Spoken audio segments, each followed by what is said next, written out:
What's up, everybody? It's your boy back at you again with another video. Way to Marvel, way to Marvel. And today we're gonna be talking about another big thing. So Martin Scorsese keeps on talking about the Marvel movies, and there's Jennifer Aniston, then there was Jennifer Lopez, then there was Edward Norton, then there was Steven Spielberg, then there was this guy, that guy, that guy, that guy. It just keeps on happening. These guys, these talents, they feel like they need to, express their feelings about the MCU, which as I feel any actor, auteur, anybody with a career as far as in the industry should express their, opinion about anything, as far as that goes. It's not like they're talking about the new Super Bowl or some shit like that. They're not talking about something that's not in their field or nothing that crosses with their line of work. This is the MCU. It's about films. They happen to be film stars, film directors. It makes sense. But it's just a little repetitive and it's a little boring and it's a little distasteful because it's like, at the end of the day,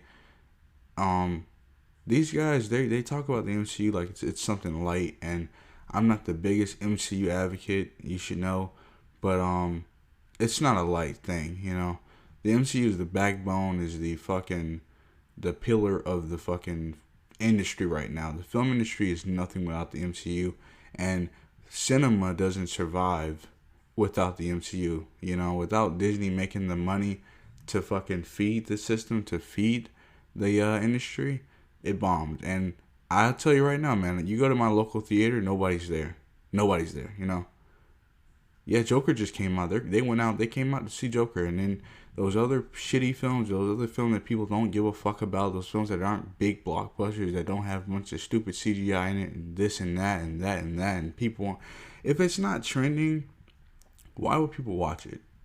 If it's not trending, and then if it's not trending and it's some artsy film or whatever, showing a film that goes over your fucking head, or you never even seen it, you don't even see the first trailer of, or you're not even looking for the first trailer of, you might see 10, 20 people show up to that viewing, because there's not going to be a huge crowd. It's not an event. It's not a film that people are hyping up. These films are made nowadays and packaged to be overhyped or hyped. You can't survive.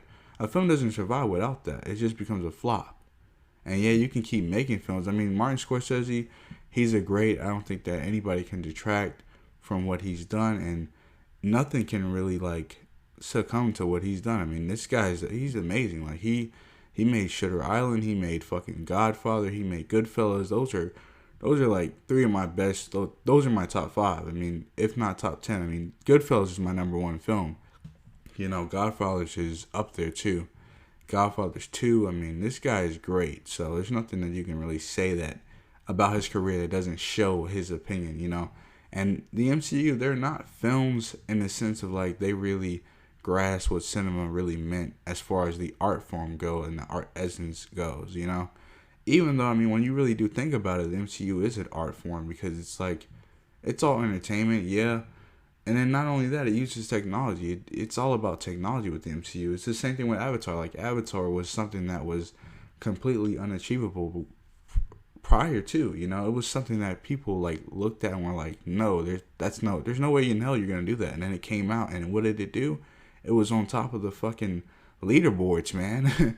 That shit was on top of the leaderboards, and then Endgame just beat it, and they had to re-release and do this and do that just to fucking get there. So it's to say that the MCU is not a feat and act like it's something light is just really ridiculous. Yeah, they keep making the same film, and that's what I hate. To be personally honest with you, I was a real avid hater. A real fucking, I really was tired of the MCU, really hated it until Black Panther came out, because I was like, these films are all looking the same. They all sound the same. They all act the same. They all feel the same. And when I walk out, I'm not really excited for the next one, Even Endgame. Endgame is the film that they treat like this their prized possession. It's their film that they've been waiting to get up to. And I watched that film and I said to myself, man, it didn't take 11 years. 11 years. You didn't need 11 years to get to Endgame, When we all watched Endgame, when we walked into that theater, man, we sat down, we watched the first 20 minutes. It was great, Thanos' head gets chopped off.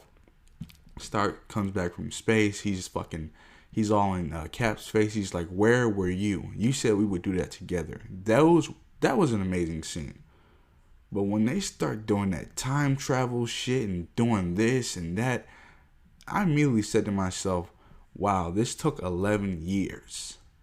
11 years just for them to throw a culmination of scenes and past places."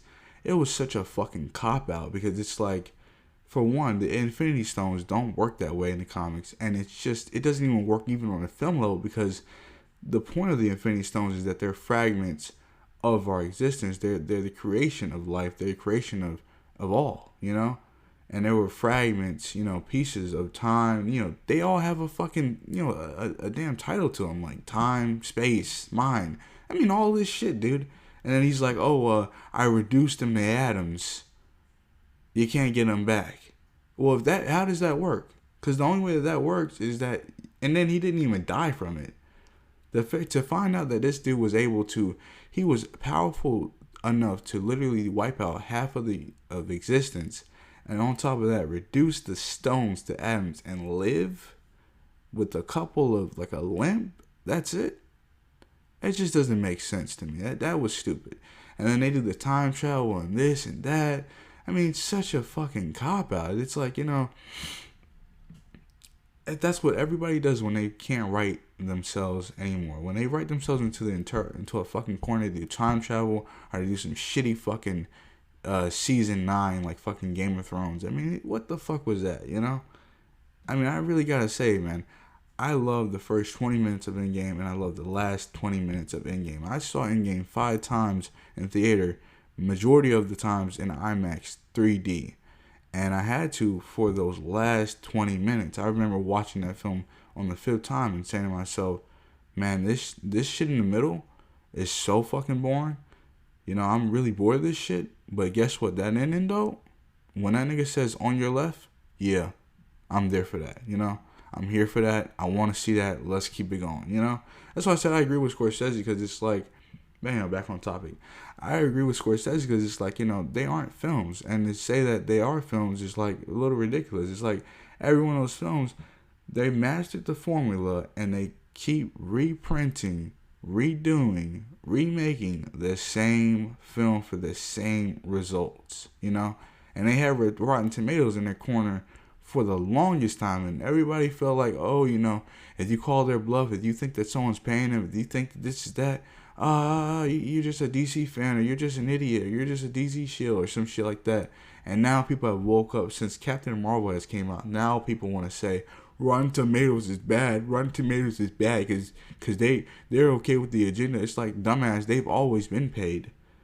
The critics don't care about what you think. They don't care about if a film's great. They care about who's going to pay them, where their next check is coming from, who's helping them out, where are they going to get their favors, are they going to go to Galaxy Edge, are they going to do this, are they going to do that, They're thinking about their opportunities, They can't bash a Disney film and then expect to be, to be really taken care of, you know what I'm saying? So it's just funny to me how, like, fucking people are just waking up now to seeing that fucking Marvel movies are not Marvel movies. They're just movies. They're not films. They're not artsy films. There's nothing special about them. I mean, they're packaged and they're sent out, and they are amusement parks.